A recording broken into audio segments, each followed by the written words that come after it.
এর ভিতরে কি আছে? ইয়াবা কত পিস আছে? করিমগঞ্জে যৌথ বাহিনীর অভিযানে 1000 ইয়াবাসহ নারী আটক।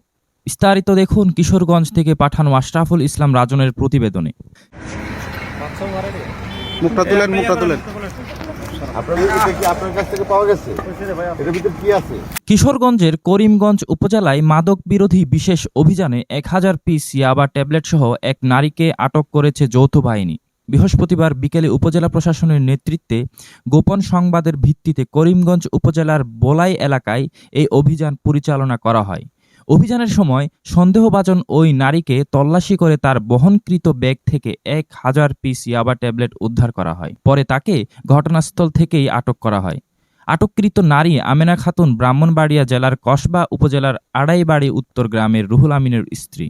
এ বিষয়ে করিমগঞ্জ উপজেলা নির্বাহী কর্মকর্তা তাহমিনা আক্তার বলেন, করিমগঞ্জ উপজেলায় মাদকের বিস্তার উদ্বেগজনক পর্যায়ে পৌঁছেছে, যা যুব সমাজকে ধ্বংসের দিকে ঠেলে দিচ্ছে। মাদকের বিরুদ্ধে প্রশাসনের জিরো টলারেন্স নীতি বাস্তবায়নে নিয়মিতভাবে এ ধরনের অভিযান অব্যাহত থাকবে।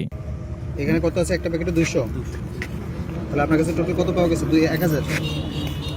আটক নারীর বিরুদ্ধে মাদকদ্রব্য নিয়ন্ত্রণ আইনে মামলা দায়েরের প্রক্রিয়া চলছে। অভিযানে উপস্থিত ছিলেন করিমগঞ্জ উপজেলা সহকারী কমিশনার আল আমিন কবির। এছাড়াও অভিযানে সার্বিক সহযোগিতা করেন মাদকদ্রব্য নিয়ন্ত্রণ অধিদপ্তর কিশোরগঞ্জ জেলা কার্যালয়ের সহকারী পরিচালক মোহাম্মদ এনায়েত, করিমগঞ্জ সেনা ক্যাম্পের সদস্যবৃন্দ এবং করিমগঞ্জ থানা পুলিশ।